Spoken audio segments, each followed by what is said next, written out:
प्यारे बच्चों, पिछली क्लास में हम लोगों ने बात किया था यूनाइटेड नेशंस ऑर्गेनाइजेशन पर। आज यूनाइटेड नेशंस ऑर्गेनाइजेशन की एजेंसीज पर बात करेंगे। बच्चों, हम बता चुके थे कि यूनाइटेड नेशंस ऑर्गेनाइजेशन में 6 अंग हैं। उन 6 अंगों के अलावा उसकी ढेर सारी एजेंसीज भी हैं।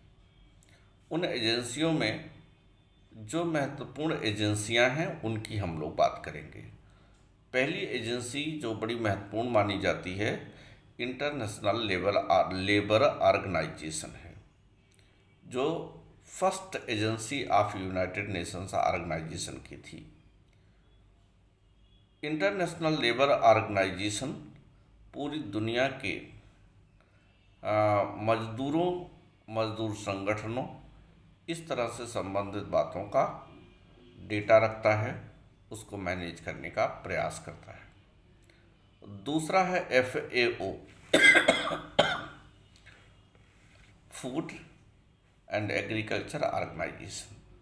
ये 1948 में बना था और इसका उद्देश्य पूरी दुनिया में फूड सिक्योरिटी मेंटेन करना, कृषि क्षेत्र को बढ़ावा देना, इससे संबंधित बातें हैं।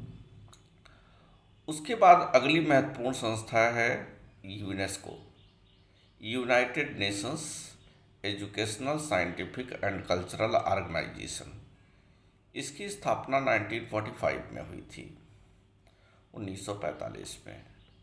यह पूरी दुनिया के एजुकेशनल, साइंटिफिक और कल्चरल हेरिटेज को प्रोटेक्ट करने का काम करता है। फिर उसके बाद में अगली संस्था है WHO, वर्ल्ड हेल्थ ऑर्गेनाइजेशन, जो 1948 में बना था। ये पूरी दुनिया के हेल्थ से संबंधित बातों को मैनेज करने का प्रयास करता है, उससे संबंधित नियम बनाता है और पूरी दुनिया को हेल्थ से संबंधित सुझाव देता है। पूरी दुनिया के हेल्थ के इम्प्रूवमेंट के लिए ये संस्था समर्पित है। उसके बाद अगला है ICAO, international civil aviation organisation. यह पूरी दुनिया में सिविल एविएशन यानी जो वायु परिवहन है उसको मैनेज करने का काम करता है।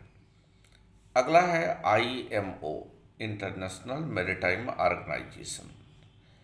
फिर अगली संस्था है ICJ, international court of justice. ये 1945 में बना, हेग इसका मुख्यालय है।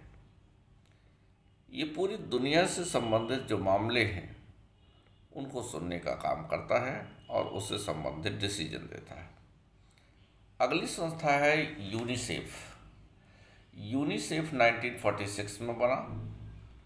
यह basically United Nations children's fund इसका फुल फॉर्म होता है और यह पूरी दुनिया के चाइल्ड लाइफ को प्रोटेक्ट करने का काम करता है कि किस प्रकार से पूरी दुनिया के चाइल्ड लाइफ को बचाए रखा जा सकता है, चाइल्ड लाइफ को कैसे प्रोटेक्ट किया जा सकता है, कैसे उसमें कुपोषण को दूर करा जा सकता है, कैसे उन्हें नरिश किया जा सकता है जिससे कि हेल्दी विश्व का निर्माण हो सके। इसीलिए ये संस्था समर्पित है। फिर अगली संस्था का नाम आता है UNDP, United Nations Development Programme. United Nations Development Programme ही पूरी दुनिया के लिए HDI बनाने की प्रक्रिया शुरू की 1995 में। 1991 से ये HDI बनाने का काम करता है, HDI के निर्माण की कोशिश करता है। ह्यूमन डेवलपमेंट इंडेक्स पूरी दुनिया के स्वास्थ्य की जांच करता है, पूरी दुनिया के स्वास्थ्य, शिक्षा और रहन सहन के स्तर को जांच करके पूरी दुनिया के मानव विकास को आकलित करने की कोशिश करता है, समझने का प्रयास करता है कि किस प्रकार से पूरी दुनिया में मानव विकास की स्थितियां हैं। भारत भी अब इस तरह के काम करना शुरू किया है। भारत में जो नीति आयोग है वह भी इससे संबंधित डेटा कलेक्ट करवा करके प्रदेश स्तर पर इस तरह की गतिविधियों को संचालित करने का काम शुरू किया है। उसके बाद में आता है UNHCR, United Nations high commissioner for refugees. ये बहुत ही महत्वपूर्ण संस्था है जो पूरी दुनिया के रेफ्यूजीज शरणार्थियों की सुरक्षा से संबंधित है, उनके बसाने की प्रक्रिया से संबंधित है। और इसके इस कार्य की वजह से ही 1954 में इसे नोबेल प्राइज मिला गया, यानी नोबेल पुरस्कार, शांति के नोबेल पुरस्कार से इसे सम्मानित किया गया था 1954 में UNHCR को। फिर उसके बाद में अगली ऑर्गेनाइजेशन है, अगली एजेंसी है यूएनओ की IAEA। ये 1957 में बना था। वियना इसकी राजधानी, वियना इसका मुख्यालय है। 2005 में इसे भी नोबेल प्राइज सम्मानित किया गया, और वो भी पूरी दुनिया में शांति स्थापना के लिए। यानी IAEA को 2005 में शांति के पुरस्कार से, शांति के नोबेल पुरस्कार से सम्मानित किया गया। इसका फुल फॉर्म है इंटरनेशनल एटॉमिक एनर्जी एजेंसी।